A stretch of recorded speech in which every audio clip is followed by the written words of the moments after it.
Halo semuanya, perkenalkan nama saya Fitrian Yoba.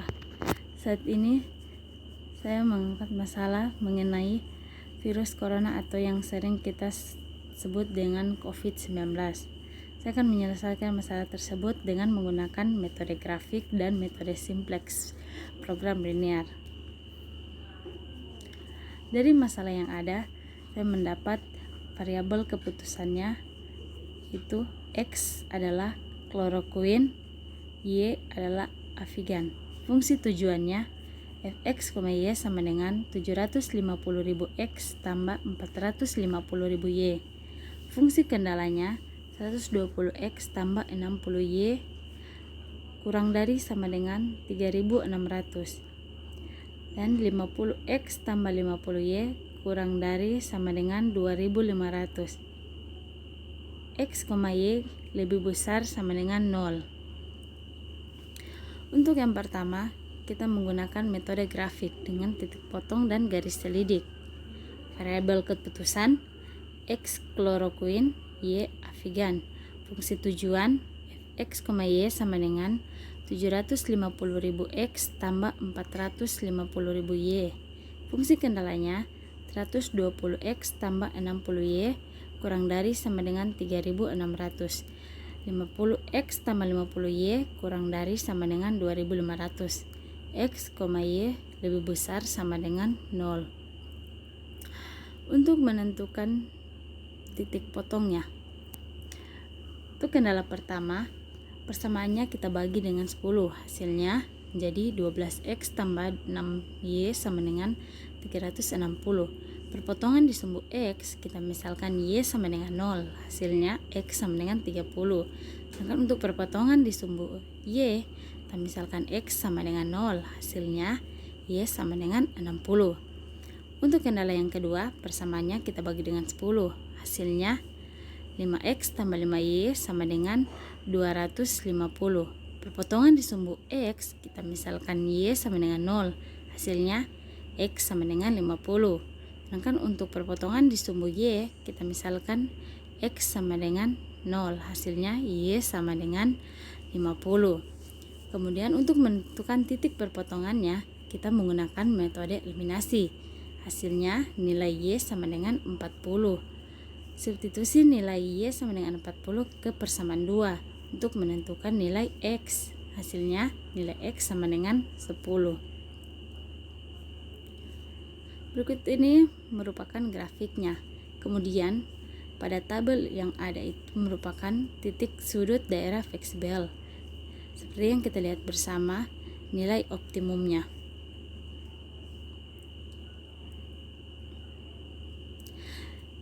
Kita masuk pada metode garis selidik.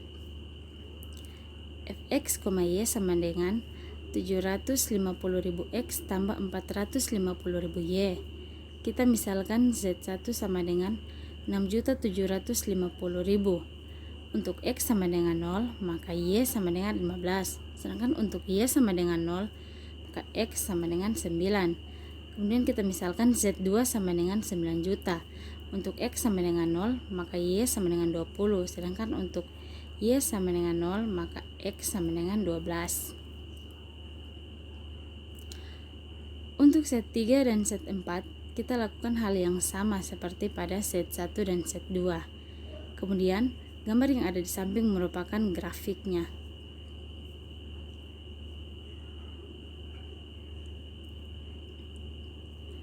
Baik, kita masuk pada metode yang kedua, yaitu metode simplex. Fungsi tujuannya memaksimumkan Z sama dengan 750.000 X1 tambah 450.000 X2 dengan kendala 120 X1 tambah 60 X2 kurang dari sama dengan 3.600. Kedua 50 X1 tambah 50 X2 kurang dari sama dengan 2.500. X1, X2 lebih besar sama dengan 0. Penyelesaiannya Z sama dengan 750.000 X1 tambah 450.000 X2 tambah 0 S1 tambah 0 S2 dengan kendala 120 X1 tambah 60 X2 tambah 0 S1 sama dengan 3.600. kedua 50x1 tambah 50x2 tambah 0x2 sama dengan 2500. X1, X2, 0, S1, 0, S2 lebih besar sama dengan 0.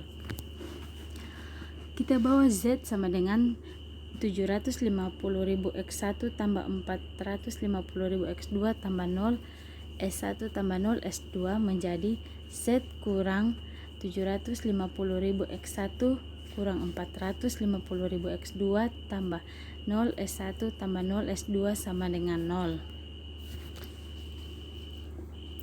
Ini merupakan tabel awalnya. Pada tabel ini kita akan menentukan basis mana yang akan masuk dan basis mana yang akan keluar. Kita perhatikan pada baris Z. Kita tentukan nilai mana yang paling kecil pada baris Z.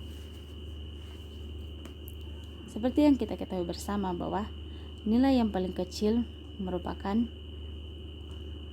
minus 750.000, yaitu yang ada pada kolom X1.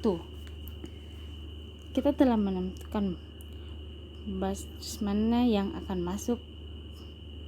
Kemudian bagaimana cara menentukan basis mana yang akan keluar? Caranya dengan menggunakan rasio.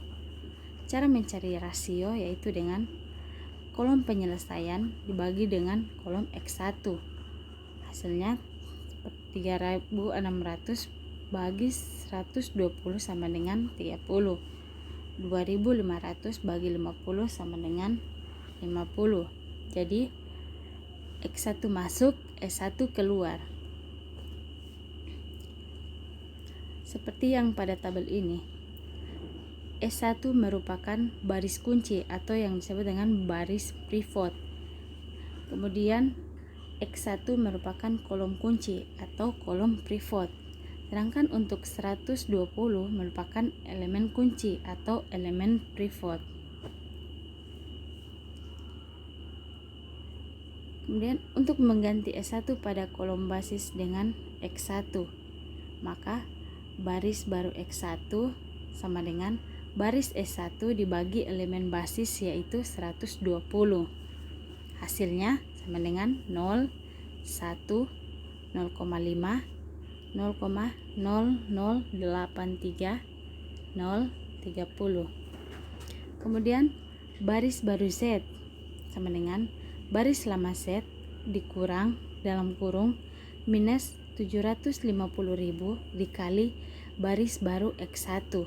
Hasilnya dengan 1, 0, minus 75.600, 6.225, 0, 22.500.000. Kemudian untuk baris baru S2 sama dengan baris lama S2 dikurang 50 dikali baris baru X1. Hasilnya 0, 0, 25, 0,415, 1.000.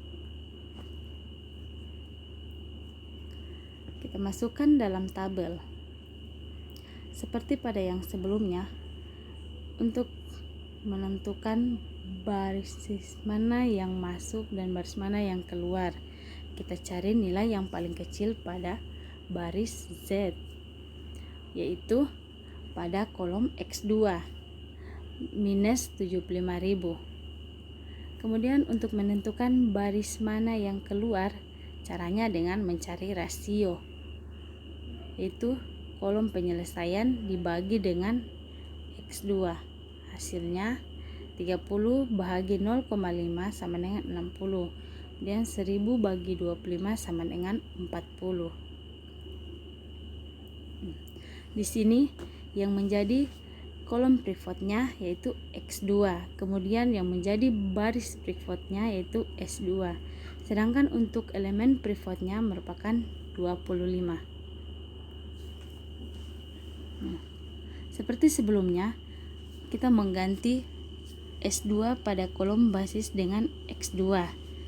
Kemudian baris baru X2 sama dengan baris S2 dibagi dengan elemen basis yaitu 25. Hasilnya 0, 0, 1, 0,415, 0,0166, 0,04 dan 40. Kemudian untuk baris baru Z sama dengan baris lama Z kurang minus 75.000 dikali baris baru X2, hasilnya 0, 0, 18.675, 30.000, 25.500.000. Kemudian untuk baris baru X1, baris baru X1 sama dengan baris lama X1 kurang 0,5 dikali baris baru X2, hasilnya 0, 1, 0, 0,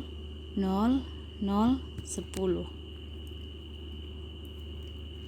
Ini merupakan tabel akhirnya, dan di sini kita menemukan bahwa X1-nya sama dengan 10 dan X2-nya sama dengan 40.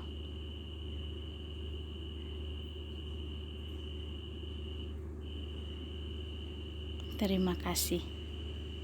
Mohon maaf bila ada kesalahan dalam penulisan maupun dalam ucapan.